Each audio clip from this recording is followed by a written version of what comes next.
سدرة المنتهى مقامه وقاب قوسين مطلوبه والمطلوب مقصوده والمقصود موجود سيد المرسلين خاتم النبيين شفيع المذنبين أنيس الغريبين رحمة للعالمين راحة العاشقين مراد المشتاقين شمس العارفين سراج السالخين مصباح المقربين محب الفقراء والغرباء واليتامى والمساكين سيد الثقلين نبي الحرمين إمام القبلتين وسيلتنا في الدارين صاحب قاب قوسين محبوب رب المشرقين ورب المغربين جد الحسن والحسين مولانا ومولى الثقلين سيدنا أبي القاسم محمد بن عبد الله نور من نور الله يا أيها المشتاقون بنور جماله بلغ العلا بكماله كشف الدجى بجماله حصنت جميع خصاله صلوا عليه وآله وأصحابه وسلموا تسليما. بسم اللہ الرحمن الرحیم. السلام علیکم ناظرین. پروگرام صبح نور کے ساتھ آپ کا میزبان نذیر احمد غازی حاضر ہے. ناظرین کرام، حضرت ابو انیس محمد برکت علی صاحب رحمہ اللہ کی تالیف اسماء النبی الکریم صلی اللہ علیہ وآلہ وسلم سے ایک اسم مبارک پڑھنے کی سعادت حاصل کر رہا ہوں. سیدنا دائم الزہد صلی اللہ علیہ وآلہ وسلم، ہمارے سردار ہمیشہ زہد اختیار فرمانے والے، درود و سلام بھیجے اللہ آپ صلی اللہ علیہ وسلم، آپ کی آل پاک اور آپ کے صحابہ کرام پر. ابو ہریرہ رضی اللہ تعالیٰ عنہ روایت کرتے ہیں کہ حضور نبی کریم صلی اللہ علیہ وسلم نے ارشاد فرمایا، جب اللہ تعالیٰ کسی بندے سے محبت کرتا ہے تو حضرت جبرائیل علیہ السلام کو آواز دیتا ہے اور فرماتا ہے، اے جبرائیل، میں فلاں بندے سے محبت کرتا ہوں، لہٰذا تم بھی اس سے محبت کرو. پس سیدنا حضرت جبرائیل علیہ السلام بھی اس بندے سے محبت کرنے لگتے ہیں. پھر سیدنا جبرائیل علیہ السلام آسمانی مخلوق میں ندا دیتے ہیں کہ اللہ پاک فلاں بندے سے محبت کرتا ہے، لہٰذا تم بھی اس سے محبت کرو. پس آسمان والے بھی اس سے محبت کرنے لگتے ہیں. پھر زمین والوں کے دلوں میں اس شخص کی محبت رکھ دی جاتی ہے.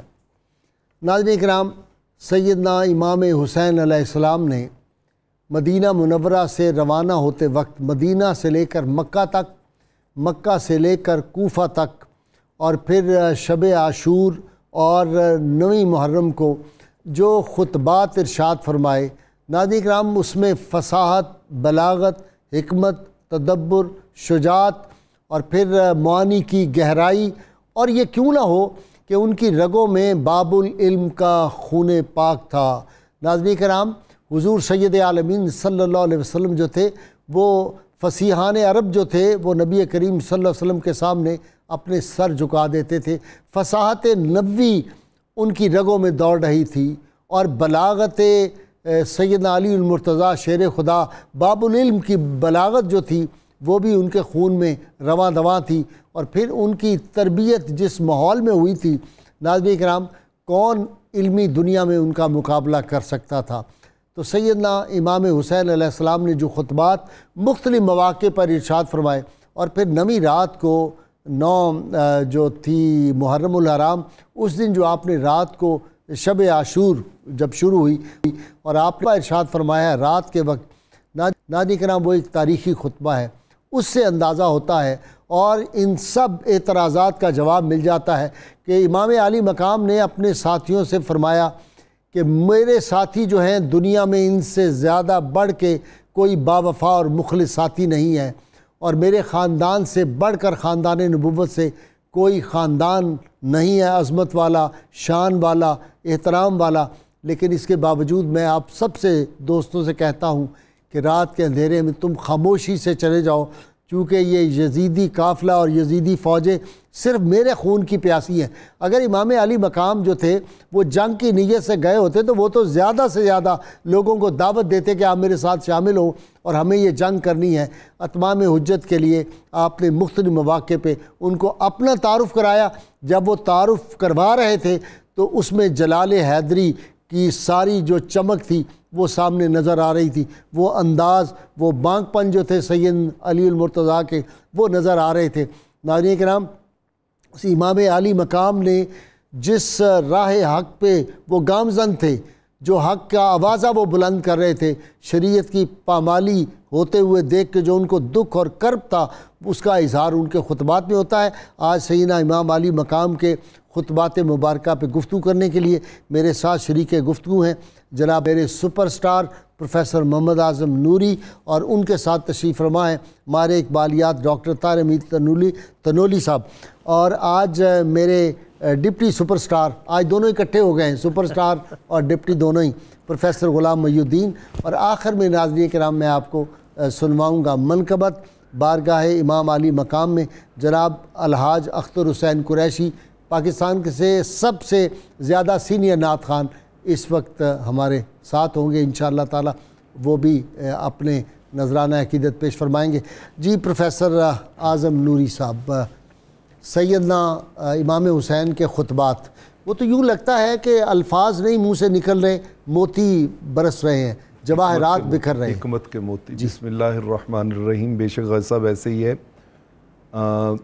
سب سے پہلے تو میں آپ ہی کے انٹرو کو تھوڑا آگے بڑھانا چاہتا ہوں آپ کی محبتوں کے ساتھ، کہ یہ فصاحت و یہ بلاغت آپ کے خطبات میں اس لیے بھی ہمیں دکھائی دیتی ہے کہ آقا علیہ الصلوۃ والسلام کی جو مختلف شانیں بیان ہوئی ہیں ان میں ایک شان ہے افصح الناس۔ واہ، افصح العرب بھی کہتے تھے۔ افصح العرب حضور نے حضرت علی شیر خدا کو کہا۔ اچھا، سبحان، آپ ہیں افصح الناس، بالکل پوری انسانیت میں۔ اور بلکہ میں ایکسپیکٹ کر رہا تھا کہ آپ وہ شعر ضرور پڑھیں گے کہ تیرے آگے یوں ہے دبے لچے، فصحاء عرب کے بڑے بڑے، کوئی جانے منہ میں زبان نہیں بلکہ جسم میں جان نہیں۔ سبحان تو افصح الناس۔ ٹھیک۔ پھر آقا کریم علیہ الصلوۃ والسلام نے ارشاد فرمایا کہ اللہ رب العالمین نے بعض چیزیں ایسی ہیں جو صرف مجھے عطا کی ہیں، کسی اور نبی کو بھی نہیں دی گئی۔ سبحان اللہ۔ ان میں سے ایک چیز آپ نے فرمائی اوتی تو جوامع الکلم، کہ اللہ رب العالمین نے مجھے جامع کلمات عطا کی ہیں۔ ٹھیک۔ یعنی آپ دیکھیے نا کہ وقت کے سربراہوں کو خط لکھے جا رہے ہیں اور چند سطروں پہ مشتمل ہیں، کوئی لمبے چوڑے خط نہیں۔ سبحان اللہ۔ کتنا بڑا میسیج ہے، 2 لفظوں میں، اسلم تسلم، واہ، اسلام قبول کرو سلامتی پا جاؤ گے، 2 لفظوں میں۔ آپ نے فرمایا میں جوامع الکلم ہوں۔ جب افصح الناس اور جوامع الکلم، ذات اقدس جو ہے وہ اپنی زبان اطہر وما ینطق عن الہوا والی زبان جس بچے کو چسا کے اس کا فیضان عطا کریں گے اور وہ اس کو چوس کے اس کا فیض لے گا، اس کے خطبات میں فصاحت نہیں ہوگی اور کس کے خطبات میں فصاحت ہوگی؟ واہ واہ، وہ حکمت اور فصاحت تو اس لعاب دہن کے ذریعے منتقل ہو گئی، کچھ خون میں تھی، کچھ نور کے ذریعے منتقل ہو گئی، اور باقی جو رہ گئی وہ لعاب دہن کے ذریعے بلکہ حضرت علی شیر خدا رضی اللہ تعالیٰ عنہ نے ایک بار، چونکہ حضرت حسن بڑے تھے نا، ان کو کہا تم خطبہ کیوں نہیں دیتے ہو، ہمارے خاندان کا تو یہ امتیازی وصف ہے۔ ان کا بابا مجھے آپ سے حیا آتا ہے۔ آپ نے فرمایا اچھا آج میں کہیں جا رہا ہوں تو پیچھے سے خطبہ تم نے دینا ہے۔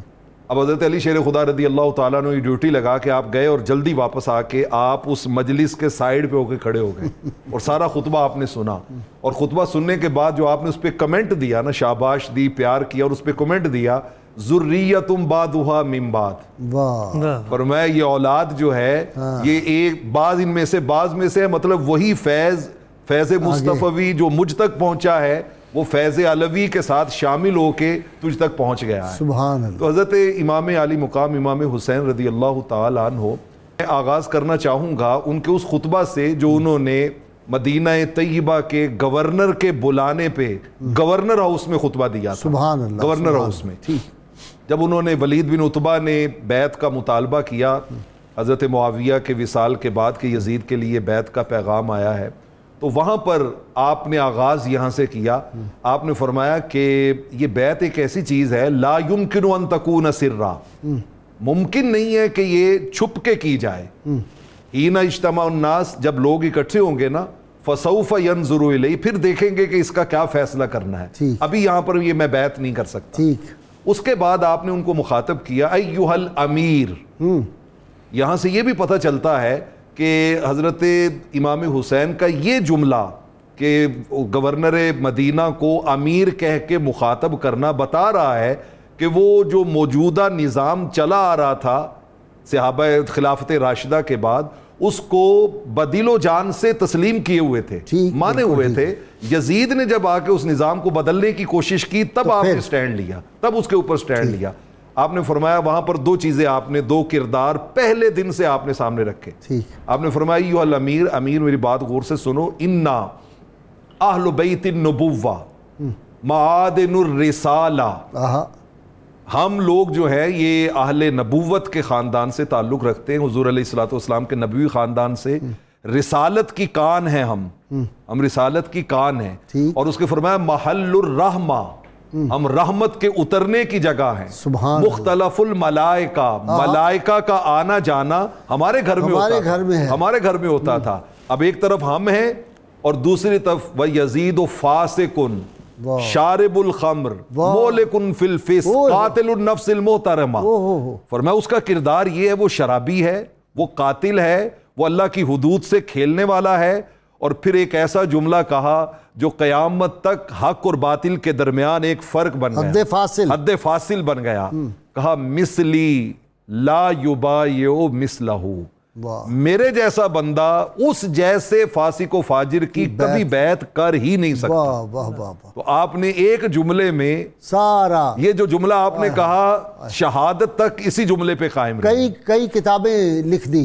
سب کچھ ڈاکٹر طاہر حمید طلولی صاحب، میثاق مدینہ جو فرسٹ ریٹن کانسٹیٹیوشن ہے مدینہ منورہ کا، اس میں بھی جو فصاحت اور بلاغت ہے اور اس میں جو کیا اختصار اور جامعیت ہے وہ بھی دنیا کے کسی آئین میں نہیں ہے. میرا خیال ہے وہیں سے آگے کام شروع ہوا. جی بھائی صاحب بالکل آپ صحیح فرما رہے ہیں. اگر اس کو آج کے پرسپیکٹو میں دیکھنا چاہیں تو آج دنیا کا سب سے مختصر ترین آئین امریکہ کا ہے، سب سے مختصر ترین ریٹن کانسٹیٹیوشن 3500 الفاظ کا ہے وہ. اور میثاق مدینہ کے 740-50 کے درمیان الفاظ ہیں. اس سے اندازہ کریں کہ کتنا مختصر ہے. اور اس کانسٹیٹیوشن کے اندر وہ تمام امور ڈیفائن کر دیے گئے ہیں جو ایک ریاست کو چلانے کے لیے ضروری ہوتے ہیں. اور ان تمام امور کی جو روح ہے غازی صاحب وہ یہ ہے کہ رول آف لا، اللہ کے قانون کی پابندی، اس کے ساتھ ہی آپ کے رائٹس کی پروٹیکشن ہے. 2-3 جگہ اس چیز کو وہاں پہ ریپیٹ کیا گیا ہے کہ اللہ اور اس کی رسول کی امان اور اللہ اور اس کے رسول کی طرف سے حقوق کی عطائیگی اس شخص کے لیے ہے جو اس میثاق کا پابند ہے. آپ دیکھیں امام عالی مقام کے خطبات اور آپ کی ساری جدوجہد اسی کا تو تسلسل ہے، اسی کا تسلسل ہے. اللہ کی قائم کی ہوئی حدوں سے جو ڈیویٹ کر رہا ہے، جس چیز کو کانسٹیٹیوشنل حیثیت کے طور پر ذات رسالت مآب نے پہلی اسلامی ریاست میں نافذ کیا تھا اور اسلامی ریاست کے آئین کی پامالی کر رہا تھا یزید اس اور ہر دور میں جو حکمران آئین سے بغاوت یا آئین سے اللہ کے قانون سے بغاوت کرے گا وہ اپنے آپ کو اس کیٹیگری میں لے جائے گا. اچھا اب آپ دیکھیں غازی صاحب، جب ہم دیکھتے ہیں امام علی مقام کے خطبات کو اور آپ کی گفتگوؤں کو، ایسے لگتا ہے کہ آپ ان لوگوں سے بات نہیں کر رہے جو آپ کے سامنے بیٹھے ہیں. آپ عالم انسانیت سے بات کر رہے ہیں، پوری آپ عالم انسانیت سے بات کر رہے ہیں. ایک سٹینڈرڈ سیٹ کر رہے ہیں، ایک راستہ طے کر رہے ہیں اہل حق کے لیے کہ انہوں نے کس طرح سے آگے بڑھنا ہے. اور جب حق خطرے میں ہو اور حق کے اوپر باطل کی یلغار ہو رہی ہو تو اس کا مقابلہ کس طرح سے کرنا ہے. اور مادیت، ظاہری اسباب، ظاہری مشکلات، ان پر جو آپ کی اصل ویلیوز کے ساتھ کمٹمنٹ ہے، اللہ اور اس کے رسول کی حدود کے ساتھ کمٹمنٹ ہے، اس کی کتنی طاقت ہے اور اس کی کتنی اہمیت ہے، اسی کو امام پاک اپنی ساری اور اس کے نقصانات کیا ہوتے ہیں جب اللہ اور رسول کے بتائے ہوئے راستے سے بندہ ہٹتا ہے، جب ان اصولوں سے ان تعلیمات سے ہٹتا ہے تو پھر اس کے نقصانات کیا ہوتے ہیں؟ یہ بھی اس کی طرف ہی آپ نے اشارہ فرما دیا کہ اس سے یہ ہوتا ہے کہ ساری کی ساری سوسائٹی حیوانیت کی طرف چلی جاتی ہے۔ دیکھیں نا، امت وسط یہ امت ہے، کیوں امت وسط ہے؟ یہ اللہ کے قانون پہ کھڑی ہے، جیسے یہ اللہ کے قانون کو چھوڑتی ہے، ان حدود کو چھوڑتی ہے، اس راستے کو چھوڑتی ہے جس کا تعین اللہ کے رسول نے اپنے اسوہ سے کیا، جس کی کنٹینیوٹی خلافت راستہ میں ہوئی، تو امت وسط کا منصب آپ سے چلا گیا۔ تو یہ وہ بنیادی منصب ہے جس کے تحفظ کے لیے امام پاک گھر سے نکلتے ہیں اور اس کا اظہار آگے فرماتے ہیں۔ بے اجازت جن کے گھر میں جبرائیل آتے نہیں، قدر والے جانتے ہیں قدر و شان اہل بیت۔ اہل بیت جب آپ نے تعارف اپنا کرایا امام علی مقام نے تو بتایا ہمارا گھرانہ کون سا ہے۔ جی ہر مقام پہ ہے، اور وہ لوگ جو اس طرح کی باتیں سوچ رہے تھے کہ آپ کے نکلنے کا مقصد کیا ہے، تو آپ کے خطبات میں بار بار اسی چیز کا جو ابھی بیان کیا گیا کہ وہی جو اللہ تبارک و تعالیٰ کے قرآن اور نبی کریم صلی اللہ علیہ وسلم آپ کا فرمان، یہ چیزیں آپ دیکھتے ہیں۔ جب محمد بن حنفیہ ان کو آپ نے خط لکھا تو اس خط میں وہ بنیادی وجہ بیان کی، آپ نے فرمایا کہ ان الحسین یشہد ان لا الہ الا اللہ وحدہ لا شریک لہ وان محمدً عبدہ ورسولہ، اللہ اور اس کے رسول ان کا ذکر کرنے کے بعد پھر آپ نے فرمایا ان الجنۃ حق والنار حق، جنت حق ہے، دوزخ بھی حق ہے، وَإِنَّ السَّاعَةَ آتِيَةٌ لَا رَيْبَ فِيهَا وَأَنَّ اللَّهَ يَبْعَثُ مَن فِي الْقُبُورِ، قیامت بھی حق ہے اور قیامت والے دن نکلنا ہے قبروں سے، اللہ تبارک و تعالیٰ نے نکالنا ہے، یہ بھی حق ہے۔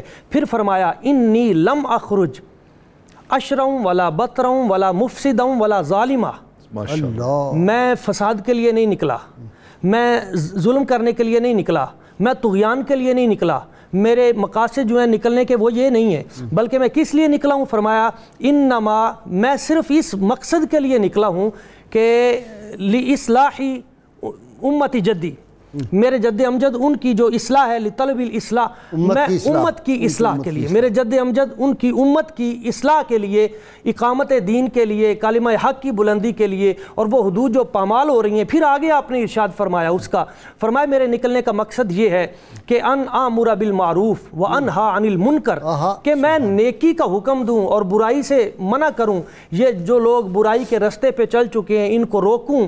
میرے نکلنے کا مقصد یہ ہے وانا اريد ان اسیر بسیرت جدی وعلی ابن ابی طالب، اور میری مراد یہ ہے کہ میں مصطفیٰ کریم صلی اللہ علیہ وسلم آپ کی سیرت پہ چلوں اور اپنے باپ حضرت جناب علی مرتضیٰ شیر خدا کرم اللہ وجہ الکریم آپ کی سیرت کو میں زندہ کر دوں کہ ہم سب کچھ برداشت کر لیں گے لیکن دین حق کی پامالی کو برداشت نہیں کریں گے۔ سبحان اللہ۔ یہ آپ کا مقصد آپ کے تمام خطبات میں بار بار ہمیں نظر آ رہا ہے، اور جس وقت بھی آپ وہاں سے نکلتے ہیں اور آپ سے جب پوچھا گیا کہ حضور آپ کے نکلنے کا مقصد کیا ہے، اچھا بار بار روکا بھی جا رہا ہے آپ کو، محمد بن حنفیہ روک رہے ہیں، حضرت عبداللہ بن عباس، عبداللہ بن عمر، عبداللہ بن عباس، عبداللہ بن زبیر، جی یہ سارے روک رہے ہیں، اور بعد ان کو کہہ رہے ہیں آپ یمن کی طرف چلے جائیے، آپ رکیے۔ پھر عبداللہ بن جعفر آپ کو خط لکھتے ہیں، پھر جو مکہ شریف وہاں کے گورنر ہیں وہ بھی آپ کو خط لکھتے ہیں کہ یہاں آپ کو امان دی جائے گی، آپ محمد خط تو لے کے گئے تھے راستے میں، وہی ہے، وہی لے کے گئے۔ تو یہ ساری باتیں سننے کے باوجود تاریخ طبری تاریخ الامم والملوک میں آپ نے جو جملہ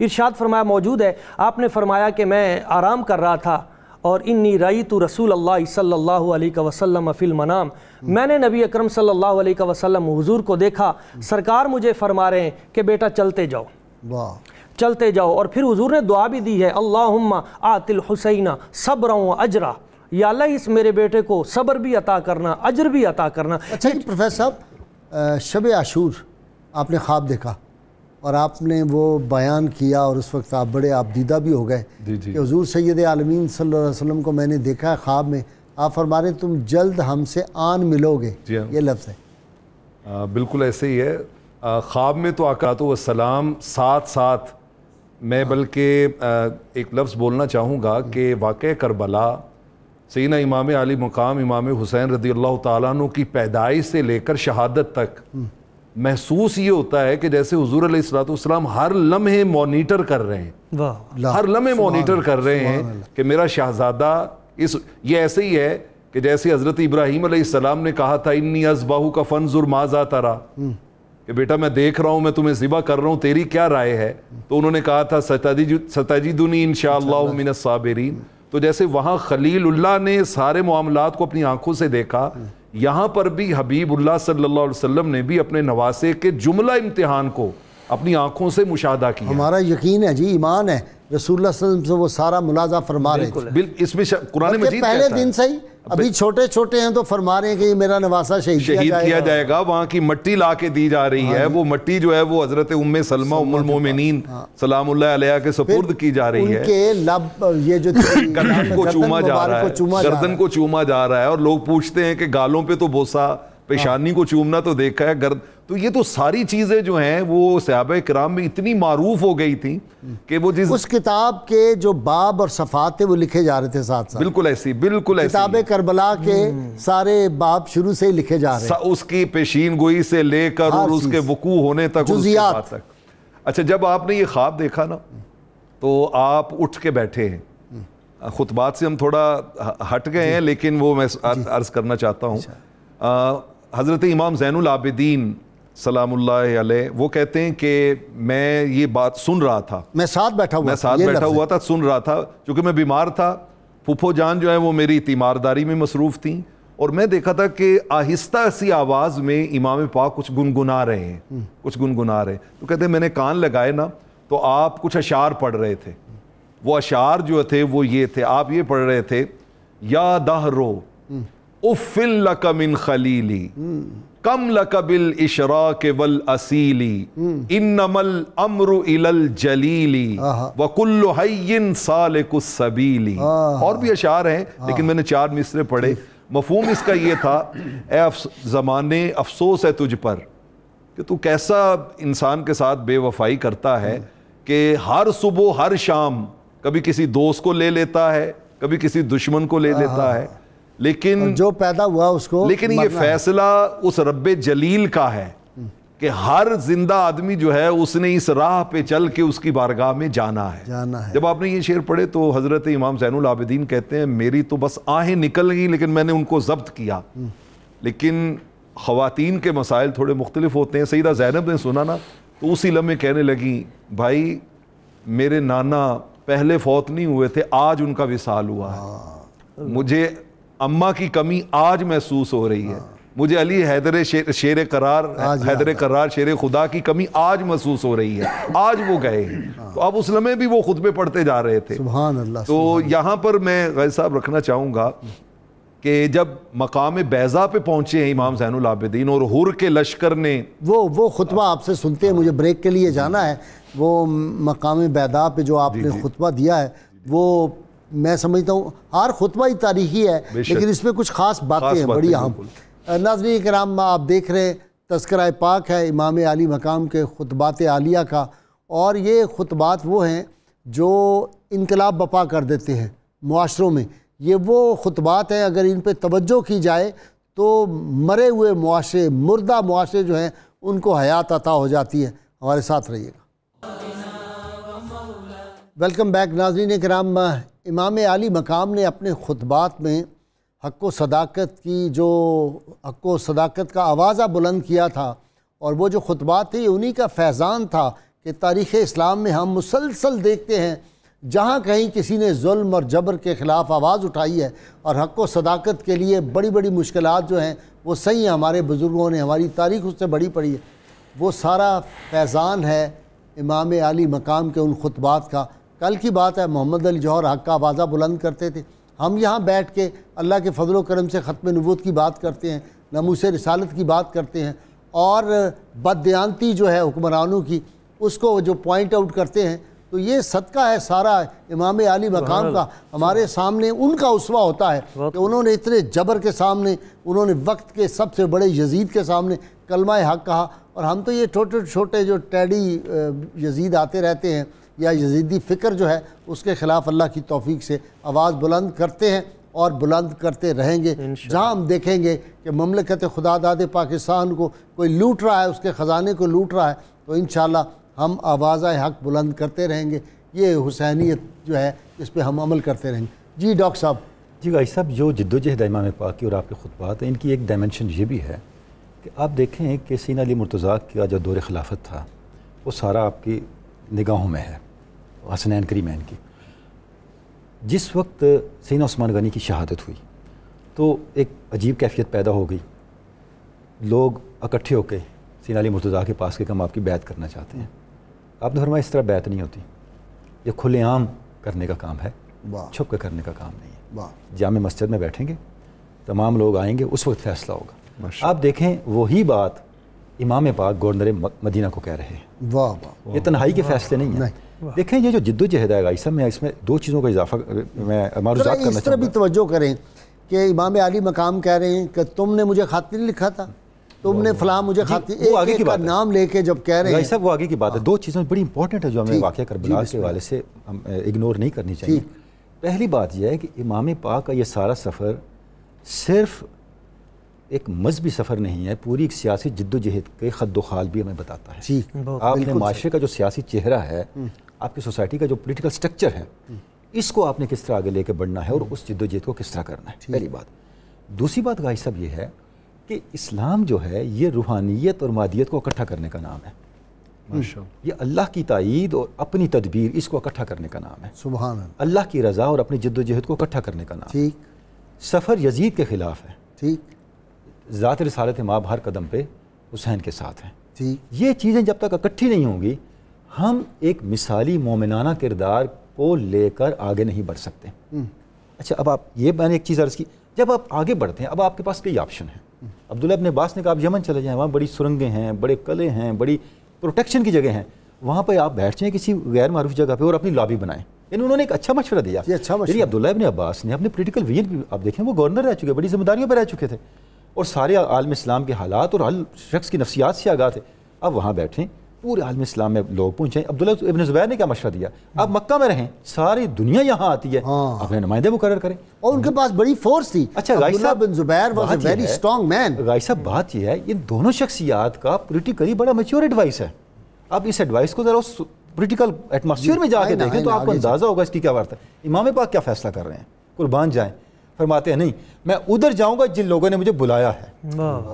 پتہ ہے تباہی کا راستہ ہے، پتہ ہے انہوں نے میرے والد سے وفا نہیں کی، میرے بھائی سے وفا نہیں کی، یہ وہ غدار لوگ ہیں، لیکن چونکہ انہوں نے بلا لیا ہے اب ان کے پکارے. اچھا ایک اور بات بھی ہے، انہوں نے لکھا کہ ہم نے نماز پڑھنی چھوڑ دی، ہمارا امام کوئی نہیں ہے. جی میں عرض کر رہا ہوں یہ امام پاک نے جب سنا نا کہ اچھا نماز نہیں پڑھ رہے، یہ امام کوئی نہیں ہے، مطلب یہ ہے تو قیام صلاۃ کے لیے بھی آپ کے. اب غازی صاحب اس میں جو بڑی امپورٹنٹ بات ہے وہ یہ ہے، مسلم سوسائٹی کی جو ول ہے، جب وہ آپ کو حق کی طرف بلا رہی ہو تو آپ پھر آرام سے نہیں بیٹھ سکتے، آپ اس کے ساتھ کھڑا ہو جانا فرض ہو جاتا ہے.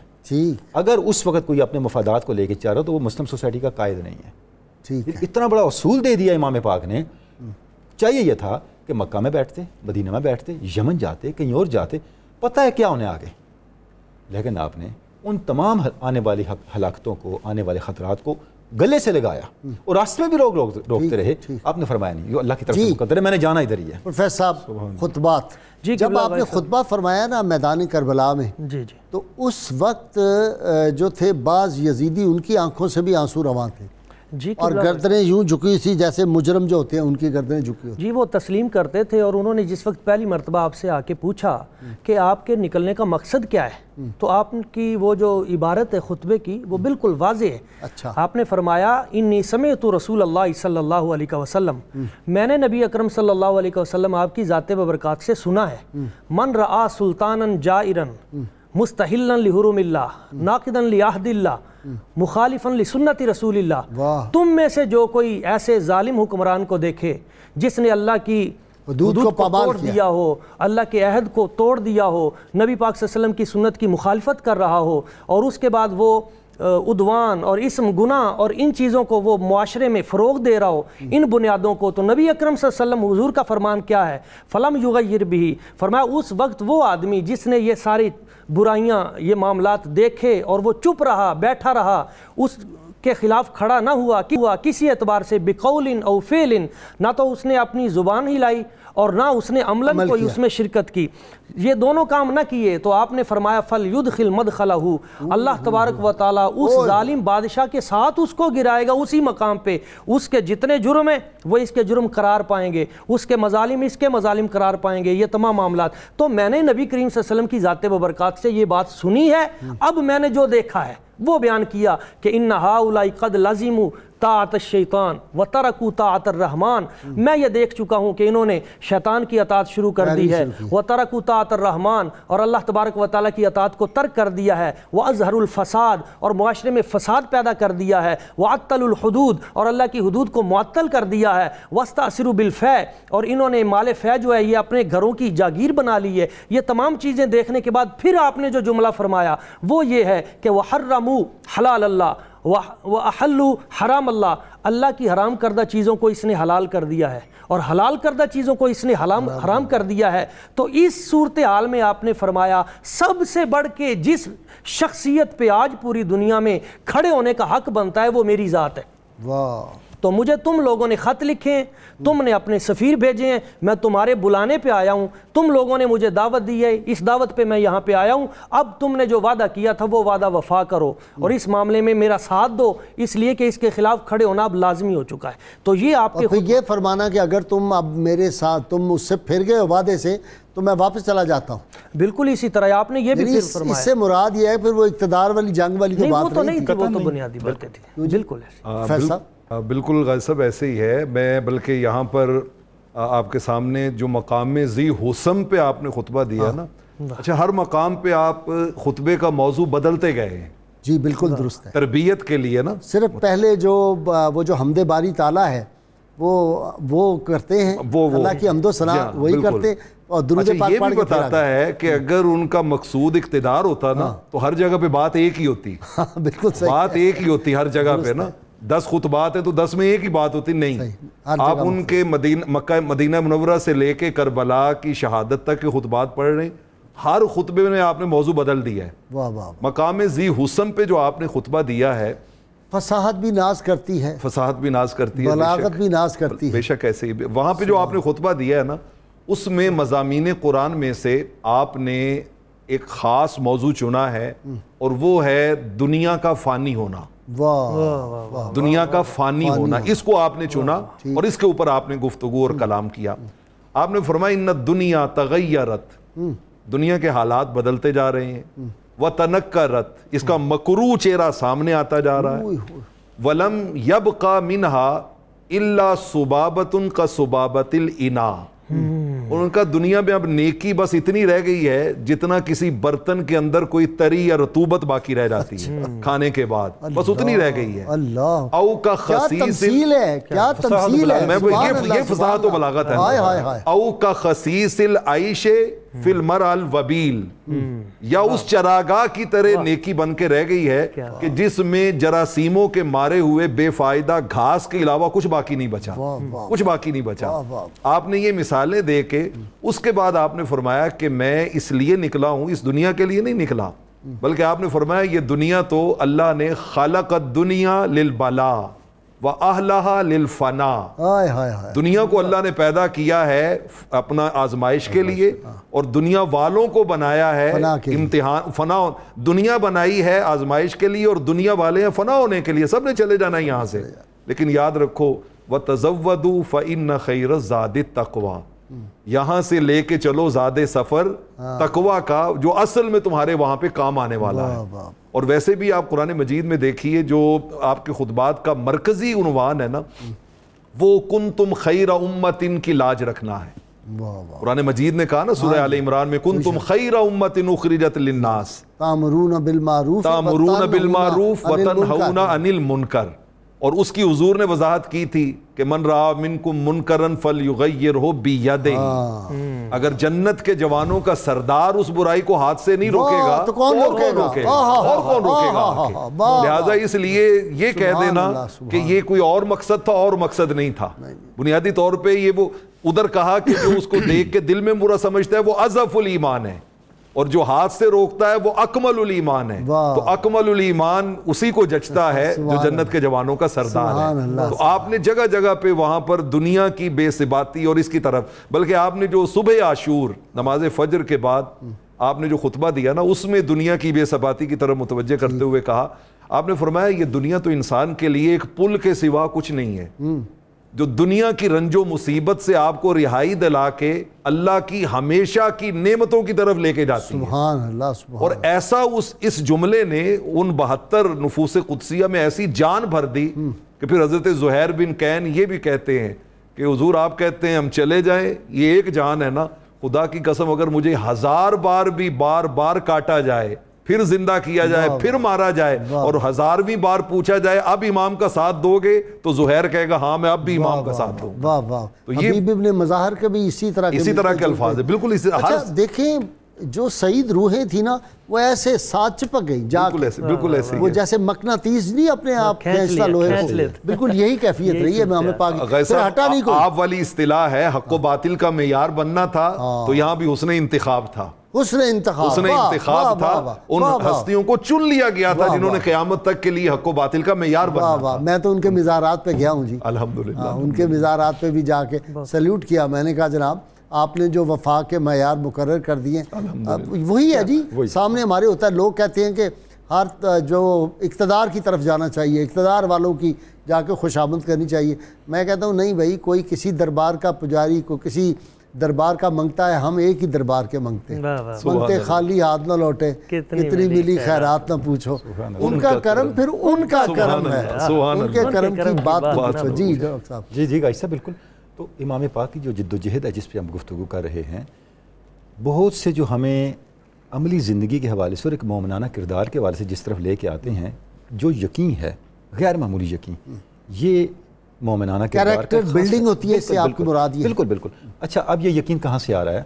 جب آپ موجود کے بجائے غیب کو حقیقت سمجھتے ہیں. دنیا موجود ہے، آخرت غیب میں ہے، اللہ کا وعدہ غیب ہے، لیکن اللہ کے رسول پر ایمان کی طاقت کے باعث اس غیب کو اس سے زیادہ حقیقی سمجھتے ہیں. واہ واہ. اس کا نتیجہ کیا ہے؟ پھر آپ دنیاوی مفادات کی گرفت میں نہیں آتے، اس کے جو ایک آشکارائی ہے، اس کا جو جادو وہ آپ پہ نہیں چلتا. دوسری بات گائی صاحب یہ ہے کہ امام پاک کی یہ جو کوشش ہے، اس سے ہمیں یہ سبق ملتا ہے کہ اس چیز کی کوئی اہمیت نہیں ہے کہ آپ تعداد میں کتنے ہیں، آپ کی کوشش کس حد تک آگے مؤثر ہو رہی ہے. اہمیت اس چیز کی ہے کہ آپ کتنے آمادہ جد و جہد ہیں. آپ دیکھیں جب یہ سارا قافلہ یزید کے دربار میں پہنچا اور یزید نے اپنے بزبان خود ہی قصیدے شروع کیے، تو سیدہ زینب نے کیا فرمایا؟ ہمارے لیے ایک ہی جو افتخار کا باعث کافی ہے کہ ہمارے حسین شہید ہوئے ہیں. حسین کی شہادت کے بعد کوئی اور چیز باعث افتخار بچتی ہے؟ یہ ہمارے مقدر میں ہے. تو اب یہ جو تھنکنگ سیدہ زینب کا بھی جو عظیم کردار کی بلندی، عظمت، رفت ہے نا، وہاں نہ الفاظ مل سکتے ہیں. سیدہ زینب جو بلندی تک آدمی کی نگاہ جا سکتی ہے. کربلا کا واقعہ تو 10 محرم کو ہوا نا، 10 محرم کے بعد سے سارا تسلسل زینب ہے. ہاں اوئے ہوئے 10 محرم کے بعد کربلا کا شعر ہے نا سید عالمین صلی اللہ علیہ وسلم کے بارے میں، شعور و فکر و نظر کے دعوے حد تعین سے بڑھ نہ پائے. وہ والی بات یہاں پہ نظر آتی ہے کہ ہمارا تصور نہیں وہاں جا سکتا. ہم سوچ نہیں سکتے. سیدہ زینب کی جو بلندی، عظمت، دیکھیں اس ڈپریشن کے ماحول میں، اس ریاستی جبر کے ماحول میں سیدہ زینب نے سارا خاندان جس انداز سے اس واقعے کو بیان کر دیا ہے، وہ کہتے ہیں نا برنا و پیر کا نطق زبان بنا دیا. جہاں جہاں سے کی فساد بھی کمال ہے.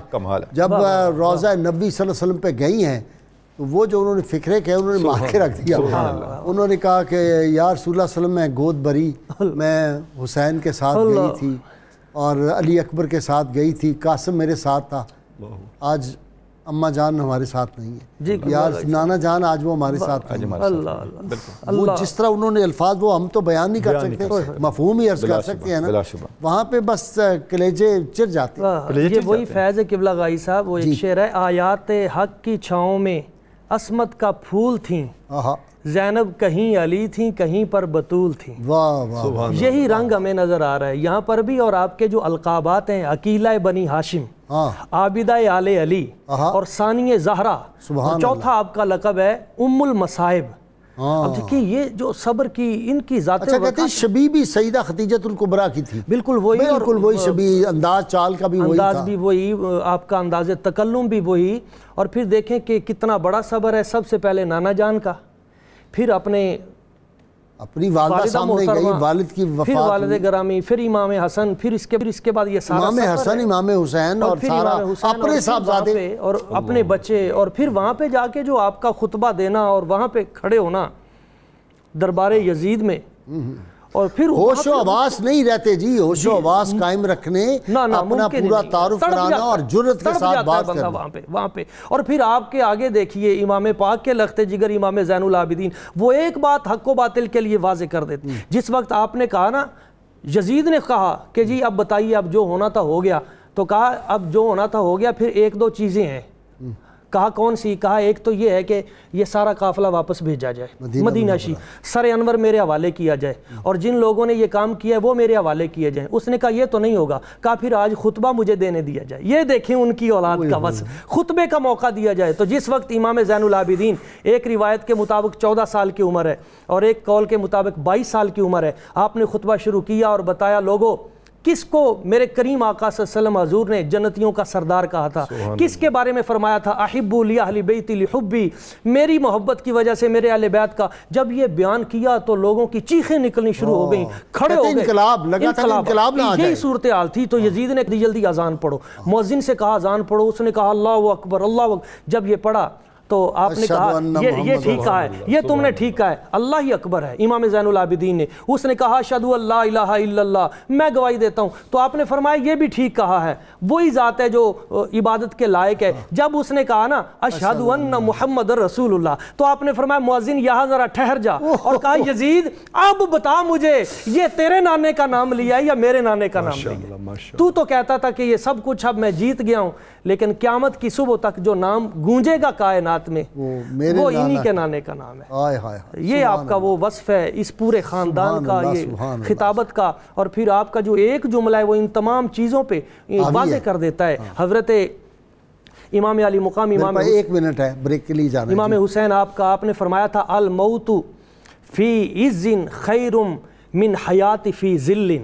آپ نے فرمایا عزت کی جو موت ہے نا وہ ذلت کی زندگی سے کہیں بہتر، 1000 گنا بہتر. ٹیپو سلطان نے پھر وہی بات دہرائی ہے، وہی بات ہے، بالکل وہی رنگ ہے جو جہاں جہاں حریت کی بات ہے. یہ سب یہ جو کشمیر ہے، یہ جو فلسطین ہے، یہ جو برما میں روہنگیا میں مسلمان حق کی بات بلند کر رہے ہیں. خطبے کی بات کر دی امام غزالی نے بھی کہ آپ نے کہا انی لا اری الموت، میں موت کو نہیں دیکھتا، الا سعادہ، میرے لیے تو یہ سعادت ہے. اور والحیات مع قوم ظالمین اللہ برما، آپ نے فرمایا ظالموں کے ساتھ کھڑے ہونا یہ ندمہ ہے، یہ ندامت ہے. اور احیاء علوم الدین میں فرمایا یہ جرمہ ہے، جرمہ. آپ نے فرمایا ظالموں کے ساتھ کھڑے ہو جانا یہ جرم ہے. پروفیسر بہت شکریہ آپ کا، ڈاکٹر صاحب آپ کا بھی شکریہ، پروفیسر نوری آپ کا بھی بہت شکریہ. مجھے بہت مختصر سی بریک لینی ہے، آتے ہی آپ کو نسخہ پیش کروں گا.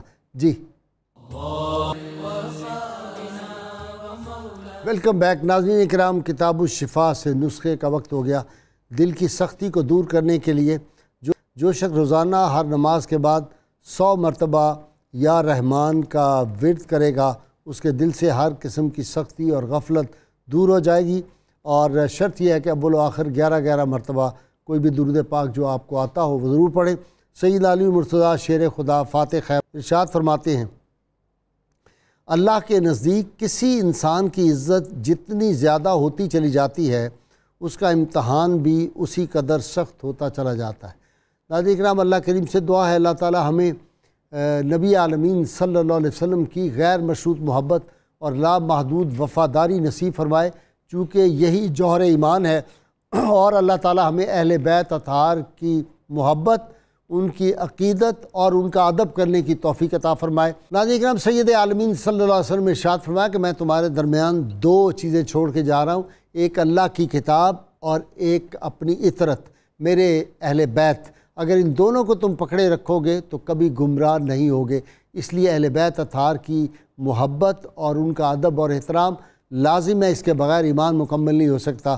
اور ناظرین کرام، وہ نعرہ ہم روز لگائیں گے اور اس سے پہلے وہ دعا بھی ضرور مانگنی ہے کہ اللہ تعالیٰ اہل بیت اطہار کے اور شہدائے کربلا کے صدقے میں پاکستان کو دیانتدار حکمران عطا فرمائے، اور پاکستان کے اندرونی اور بیرونی دشمنوں کو اللہ تعالیٰ اسی طرح غارت کرے جس طرح یزید کو اور یزید کے ساتھیوں کو، امام علی مقام کے اور اہل بیت اطہار کے دشمنوں کو اللہ نے برباد کیا تھا، پاکستان کے دشمنوں کو بھی اللہ اسی طرح برباد کرے۔ اور ناظرین کا وہ نعرہ میرے ساتھ مل کے سب لگائیں گے، اور اس کے بعد پھر ہم الحاج اختر حسین قریشی صاحب سے بارگاہ امام علی مقام منقبت سنیں گے۔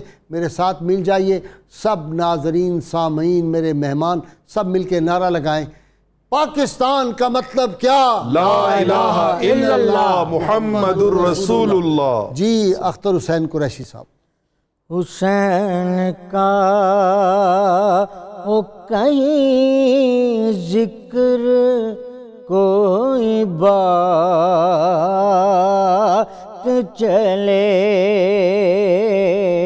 ہماری آنکھوں سے اشکوں کی ایک برات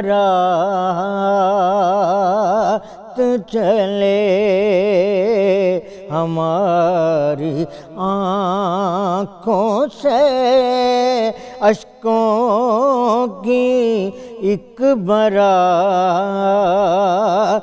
چلے۔ فلک پہ کیوں نہ بلا کربلا کی بات چلے، فلک پہ کیوں نہ بلا کربلا کی بات چلے،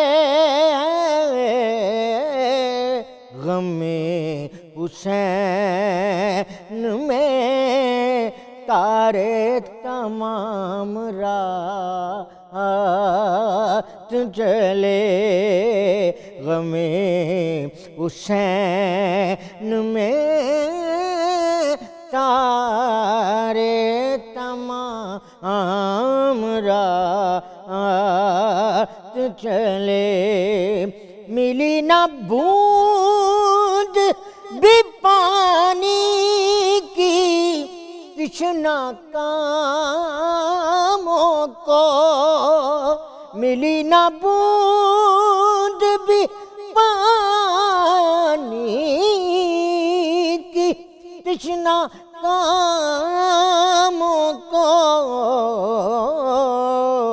ہوائے قہر کے جھونکے سر فرات چلے، حسین کا وہ کہیں ذکر کوئی بات چلے۔